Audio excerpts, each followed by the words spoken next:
Boa noite, gente. Nos abençoe o Cristo Jesus, não só hoje, não só agora, mas sempre. Estava eu indo para casa de minha mãe, quando eu precisei parar o carro, porque uma moto estava parada no meio da rua. E o piloto, atracado com um outro homem, em um abraço gigantesco. E daquele primeiro abraço que eu vi, pelo menos uns outros 10 aconteceram. Eles se abraçavam, se afastavam, se olhavam, se abraçavam de novo, afastavam. Eu falei em você semana passada. E de novo se abraçavam e se beijavam. Eu não sou paciente, quem me conhece sabe, né? Eu parada, a moto parada na minha frente, eu não podia ir para canto nenhum, porque não tinha passagem. Mas eu comecei a olhar para aquilo assim, sabe? E os olhos brilhavam daqueles dois homens. Não sei se eles chegavam a ter 30 anos, sabe? E aí eu dei uma buzinadinha, pode só bota ali do lado, porque assim eu vou embora e você fica aí no seu idílio amoroso, porque é isso que a gente tem com os amigos. E ele, tudo bem, tava bonito de ver, tava bonito de ver aquilo, sem dúvida. Até que ele fez sinal, né, para mim, montou na moto, o outro saiu com um sorriso que não era mais de orelha a orelha, não. Só não era toda a cabeça, porque senão caía, né? E foram embora. Eu pensei, putz, isso é amigo, né? E isso, quando a gente olha, a gente compreende. Amigo de parar o trânsito. Amigo de parar o trânsito, Gil. Pois é. E assim, amai os amigos. A gente não precisa que ninguém diga amai os amigos, porque a gente já ama. A gente chama, inclusive, de amigo porque a gente já ama. Às vezes a gente só sabe que é amigo porque a gente já ama, né? Mas amai os vossos inimigos é de uma outra história, né? E aí, no item 3 do capítulo 12, que é justamente desse que trata, não é? Se o amor do próximo constitui o princípio da caridade, amar os inimigos é a mais sublime aplicação desse princípio, porquanto a posse de tal virtude representa uma das maiores vitórias alcançadas contra o egoísmo e o orgulho. No primeiro momento, ao ler isso, eu digo, ó, estou bem longe disso. Mas aí, certo? Vem Kardec. Entretanto, há geralmente equívoco no tocante ao sentido da palavra amar neste passo. Não pretendeu Jesus, assim falando, que cada um de nós tenha para com seu inimigo a ternura que dispensa a um irmão ou amigo. A ternura pressupõe confiança. Confiança é fiar com alguém com quem eu fio junto, né? Ora, ninguém pode depositar confiança numa pessoa, sabendo que esta lhe quer mal. Ninguém pode ter para com ela expansões de amizade, sabendo-a capaz de abusar dessa atitude. Entre pessoas que desconfiam umas das outras, não pode haver manifestações de simpatia que existem entre os que comungam das mesmas ideias. Enfim, ninguém pode sentir, em estar com um inimigo, prazer igual ao que sente na companhia de um amigo. E isto é algo muito bom de se ouvir, porque amai os vossos inimigos, e aí eu não amo, né? E aí como é que eu fico? A sensação já é de eu já parto em desvantagem a partir daí. Para além, ou junto com isso que Kardec traz, tem uma questão sobre energia. Nós somos energia, a gente sabe disso. Em última análise, nós somos energia.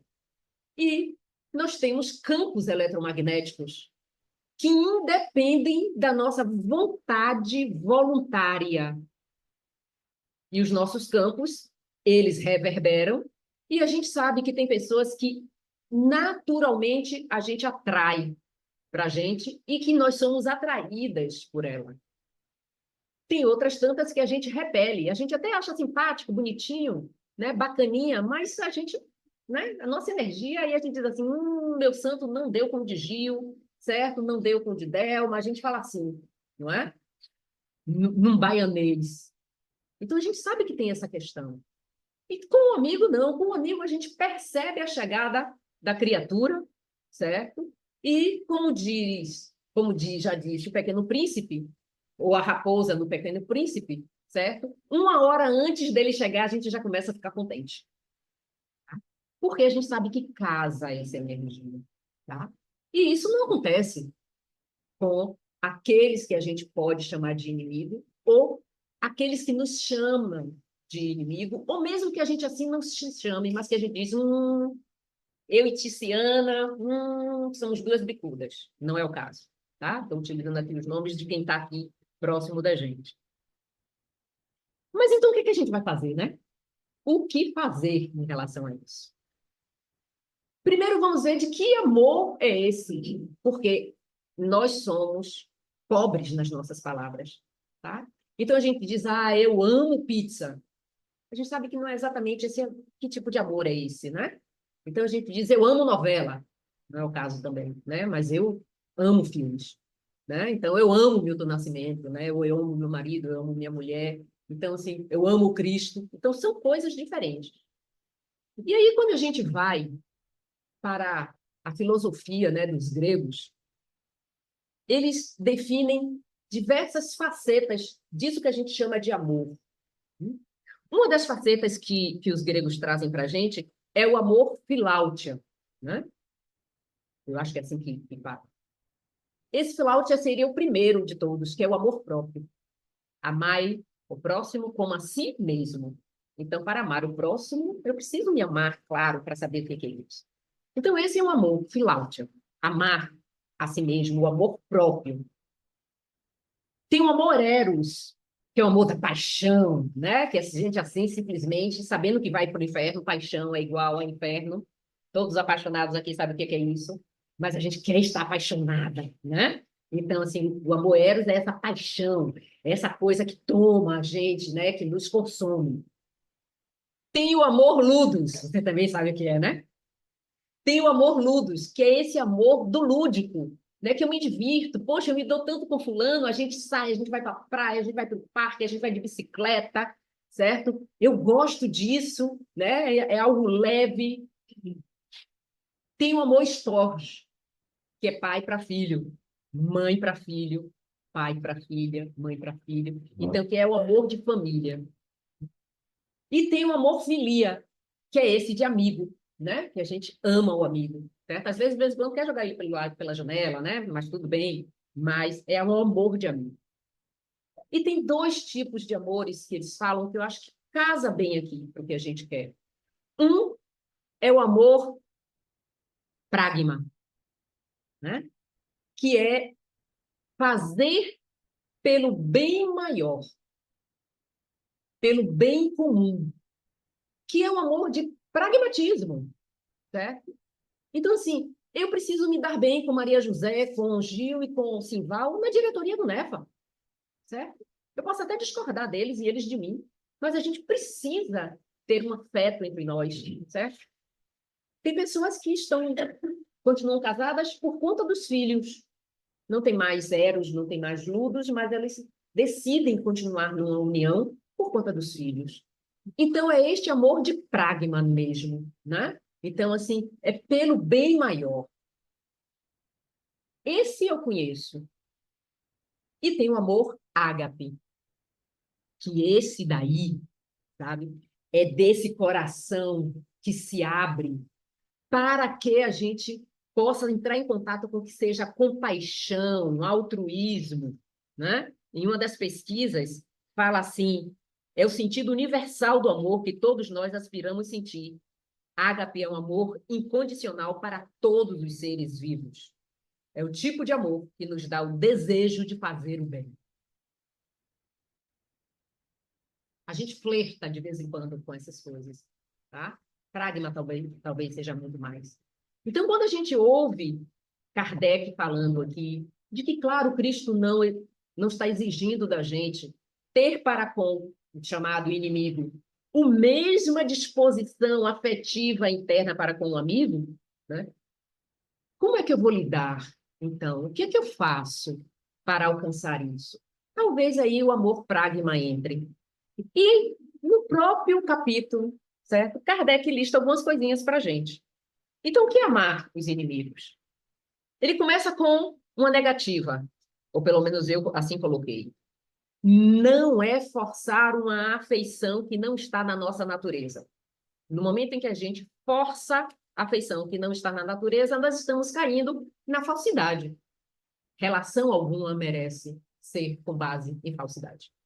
A gente precisa ter verdade. Então, não é forçar. Tá? Então, tem gente que a gente trabalha porque a gente é obrigado. Tem gente que a gente trabalha porque é um bom trabalhador. Eu me lembro que nos anos de 92, eu trabalhava em um hospital que tinha uma Eliana de noite, uma técnica de enfermagem, eu enquanto enfermeira, que eu não ia, a criatura não descia aqui enquanto pessoa, nem eu para ela. Ela olhava para mim e dizia assim, eu não gosto de você. Certo? No entanto, ela era uma excelente técnica, eu sabia que no plantão dela tudo ia estar ok. E ela reconhecia em mim uma boa enfermeira. Mas enquanto pessoa, a gente não se gostava, sabe-se lá por quê. Talvez por sermos muito semelhantes, quem sabe. Tá? Mas ela dizia, eu não gosto de você. Eu dizia, empatamos, porque eu também não gosto de você. Mas eu confio no seu trabalho. É diferente. Certo? Então, não é forçar uma afeição que a gente não tem. A segunda coisa é não guardar ódio, nem rancor, nem desejo de vingança por alguém que nos fez mal. Não é? Então, isso requer de nós uma atuação, certo? Por sua cabeça, né, amigo? Né? Como? Porque, assim, não sei se vocês já viram aquela... Tem uma figurinha que é um menino que chega em casa com muita raiva, muita raiva, certo? E falando dos coleguinhas de escola e tal, e o pai pergunta o que é que ele queria fazer, e ele disse que ele queria era jogada de pedrada neles todos. E aí o pai vai para o varal, certo? Tem lá um lençol branco, foi a mãe que lavou, né? Mas ele faz isso, certo? Dá para o filho uma caixa de carvão e diz: tá bom, tá lá, os seus coleguinhas todos são esse lençol branco. Vai lá, pode já tirar o que você quiser. E o menino capricha, capricha. No final de tudo, o lençol está assim tocado um pouquinho e o menino está preto de carvão, do carvão. E aí ele chama a atenção. Sua raiva, seu rancor, suja primeiro a você, antes de tocar no outro. Então, é uma questão de que a gente seja pragmático, certo? Eu vou guardar coisa podre na minha geladeira, então eu preciso me trabalhar de alguma forma para não guardar sentimentos, sensações, emoções podres dentro de mim. É perdoar-lhes, ó. É perdoar-lhes sem pensamento oculto e sem condições. Tá, eu perdoo, mas destaque e a vida vai lhe dar o troco. Tá? Isso, a princípio, pode parecer uma fraqueza, sem dúvida alguma. Nós já tivemos várias palestras aqui sobre perdão. Thalita é especialista nisso, certo? Né? Sobre o perdão. Mas, assim, eu lembro a fala de eu vou dizer assim, um ex-obsessor na reunião mediúnica, porque ele chegou numa sanha com outro e foi trabalhado, até que ele decidiu largar aquele osso, né? Larga a criatura para lá, eu perdoo. E em uma outra reunião ele veio e disse assim: quem perdoa segue mais leve. Rapaz, isso me tocou na alma, assim. Quem perdoa segue mais leve. Então, perdão, antes de mais nada, é um benefício para mim. Não é tanto benefício para o outro. Porque aquele carvão todo, certo? No momento em que eu digo que é que eu perdoo, eu pego aquele balde e diz: não, não quero não. E quem quiser, fique com o balde. Mas não me pertence nesse sentido. Certo? Então, é seguir adiante e soltar os grilhões. Porque, igual o irmão Metralha lá do tio Patinha, certo? Quando a gente tem rancor, tem a vingança e tudo mais, a gente está arrastando essa bola atrás da gente. Tá? Uma outra coisa é não opor obstáculos à reconciliação. Perdoei Thalita, mas não quero ver ela pintada nem de ouro na minha cara. Tá? Mas, se a gente se coloca no lugar nesse sentido, quando a gente comete um erro, quando a gente comete algo, certo? Que a gente diz, ih, enfiei o pé todo na jaca. Nem foi um só, foram os dois, certo? A gente quer ter segundas chances, Vivam as segundas chances, certo? As segundas possibilidades. Que eu possa olhar o que foi que houve nessa relação, certo? Eu tenho espaço para isso, de olhar o que está havendo nessa relação, para que a gente possa ajustar, certo? E o outro pode se arrepender? Pode. A gente vê isso na reunião mediúnica, certo? A gente vê isso todo santo dia.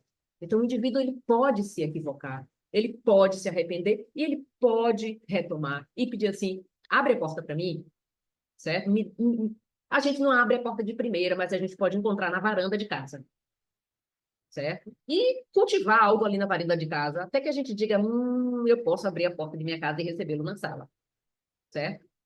Porque isso é possível, tá?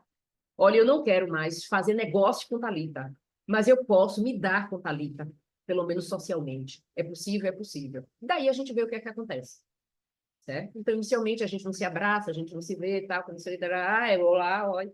Mas aí vem junto com isso, desejar o mal. Veja que Kardec não diz, é desejar o bem e não, desejar o bem e não o mal. Ele não diz somente não desejar o mal e ponto, fica aí. Não basta só não desejar o mal. É necessário também desejar o bem. No momento em que eu desejo bem a alguém, o que eu estou fazendo é limpando a minha fonte. Quando a gente tem um poço, a primeira água que sai desse poço é completamente barrenta.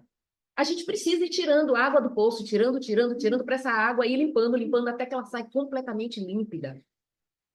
Então, quando a gente faz exercício de bem, tá? Seja lá do quê, até que a gente um dia realmente chegue a fazer o bem sem olhar a quem, sem olhar a quem, certo? Eu não consigo fazer isso ainda dessa forma, tá? Eu sei geralmente a quem eu me disponibilizo a fazer o bem, mas esse é um exercício. Então a gente começa aqui com uma coisinha pequenininha aqui, com outra ali, com outra por lá. É experimentar júbilo com o bem que lhes advenha. Então, assim, tá, eu não gosto de Ivan, não nos damos bem, mas Ivan teve algo bacana aqui na vida dele. Poxa, que bacana! Porque quanto mais pessoas estiverem ok nesse planeta, melhora o ar desse planeta para mim. Melhora, inclusive, a condição desse planeta para mim. Não é só com a minha ascensão, é com a ascensão de todos. Né? Então, que bom que Ivan ficou bem lá em algo que ele estava fazendo. Né? Eu não vou muito com a cara dele e tal, não sei o quê, mas isso não me impede de ficar contente com coisas boas que aconteçam com as pessoas. É socorrer se necessário e, junto disso, é abster-se de prejudicá-lo, quer por palavras ou atitudes. Eu passei por uma situação, há alguns anos atrás. Eu estava no congresso, trabalhava em um hospital, e me ligaram dizendo que tinha uma emergência e que eu então chamasse a equipe de enfermagem, porque já estavam chamando o médico e o médico já estava chamando a equipe médica e eu chamaria a equipe de enfermagem para a gente atender aquela emergência que precisava ser atendida naquele momento, senão o paciente, cliente daquele hospital, né, poderia ter consequências graves. Eu chamei minha equipe, saí do meu congresso, né, meio contrariada, era feriado, que não sei o quê, mas então, vamos lá, bora lá, afinal de contas, né, sou enfermeira, a gente está aqui e tá. E aí eu fui, preparei tudo, certo? O médico já estava chegando e tal, que não sei o quê. E quando disseram que o paciente chegou, que eu encarei quem era o paciente, é alguém público que eu considero inimigo público, certo? Porque já fez um bocado de gente sofrer com as atitudes que teve. É alguém que eu não confio, é alguém eu escroque, certo? E eu, e aí, certo? E aí, recebi, certo? Coloquei para trocar de roupa e desci, certo? Para onde ia ser a intervenção e ainda falei com os médicos. Pô, velho, vocês me tiram do meu congresso para atender aquela criatura? Né? E aí a conversa, vi que todo mundo também não estava ali satisfeito, mas tá, mas acontece que nesse momento ele está precisando da nossa ajuda, da nossa intervenção. Vamos fazer por ele, certo? Até o que ele talvez não fizesse com outro, mas a gente vai, tá? A gente está aqui para trabalhar, certo? E a gente fez o nosso melhor, certo? E quando saiu da cirurgia, que o médico disse Ó, foi bacana, gente, que bom, certo? No dia seguinte, e aí, certo? Todo mundo dia de domingo lá para fazer a revisão, massa, certo? Ufa, que bom, certo? Essa pessoa se recuperou. Tomara que ao passar por isso a gente brincou, né? A pessoa melhore. Mas naquele instante, certo? Subiu uma coisa aqui mesmo, sabe? Subiu aqui. Abstrai de quem é essa pessoa pública, diz mais nada, é um ser humano e esse ser humano está precisando de ajuda. E a gente vai meter mão e a gente vai ajudar.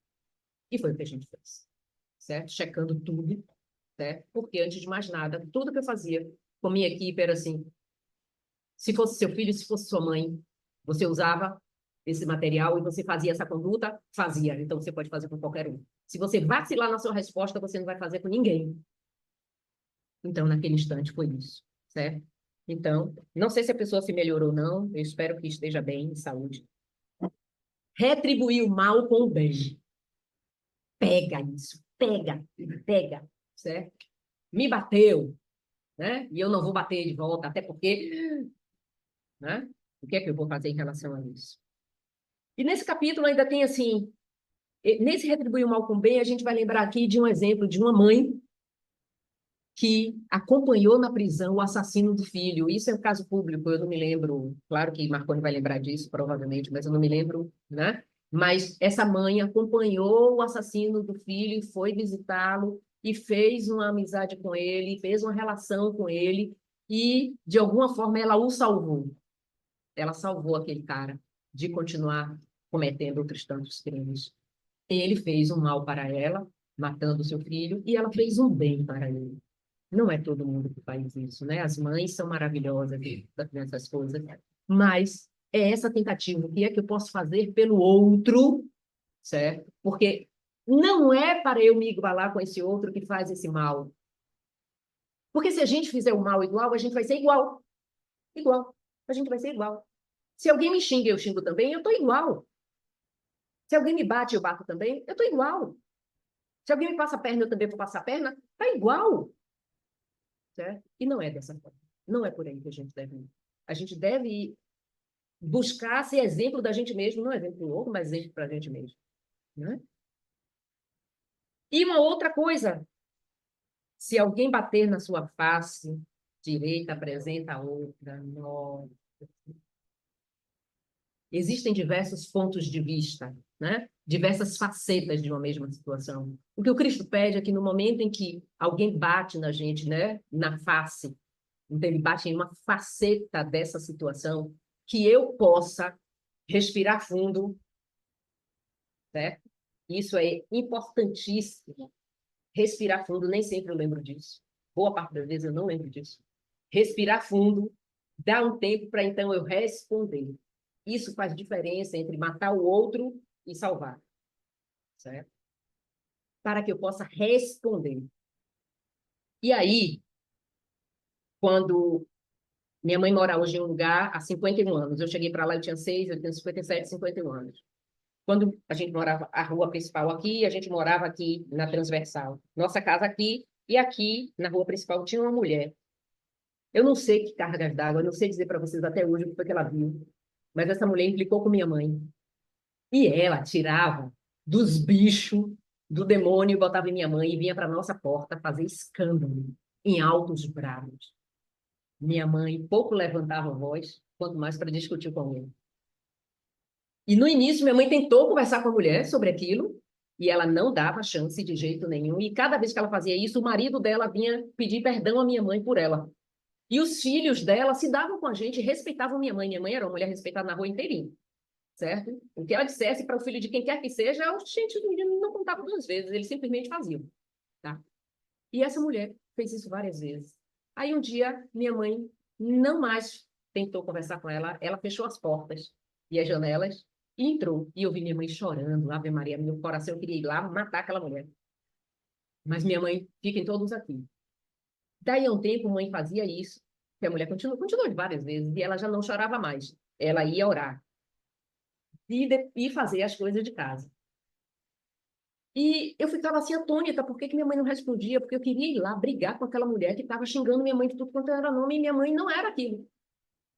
Mas foi essa atitude de minha mãe, ela deu uma outra face, uma outra possibilidade, um outro ponto de vista.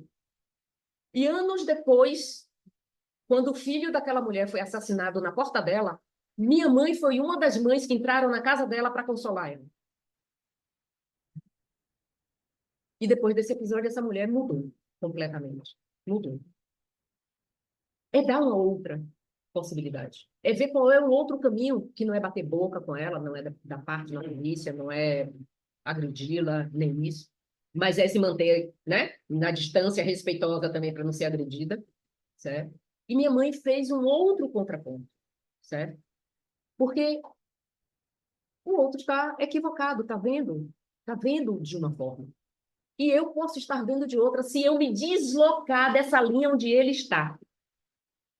Numa palestra, uma vez, o André Peixinho falou assim, se alguém que vem de lá para cá põe impropérios para a gente, principalmente, assim, companheiros do dia a dia, a gente pudesse parar um instante e relembrar de todas as situações anteriores em que a gente abraçou, beijou, apertou a mão, concordou com, a gente não entraria em rota de colisão com ele. Esse é o lance.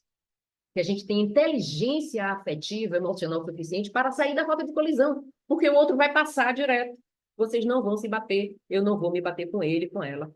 E eu vou ter possibilidade de catar aquilo e oferecer uma outra forma de pensar, uma outra forma de ver.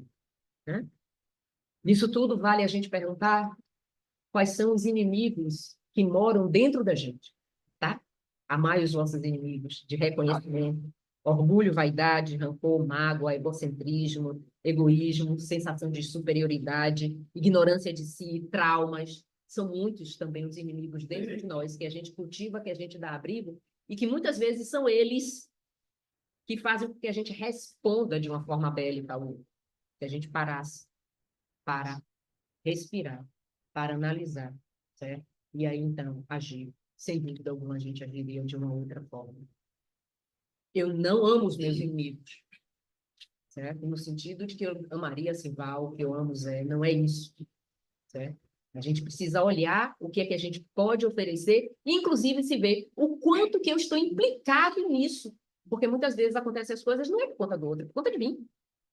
O que foi que eu fiz, né, para levantar essa possibilidade? Fênelo, né?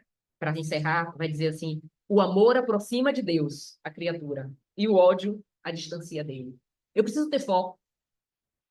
Se o meu foco é Deus, é o Cristo, então vai-se para o Cristo com amor. Então eu preciso estar nesta estrada. Se eu estiver em uma outra tanta estrada, eu não consigo me aproximar do jeito que eu quero. Nós precisamos saber reconhecer. Eu creio que cada um de nós tem capacidade para checar consigo mesmo e dizer assim, aqui eu preciso ajustar minha latitude e longitude, certo? Minha rota, tá? Para que eu não continue em rota de colisão com esses tantos que ainda são enseguecidos por tantas coisas, mas principalmente por Deus. Deus nos ajude nessa nossa estrada e nessa nossa descoberta.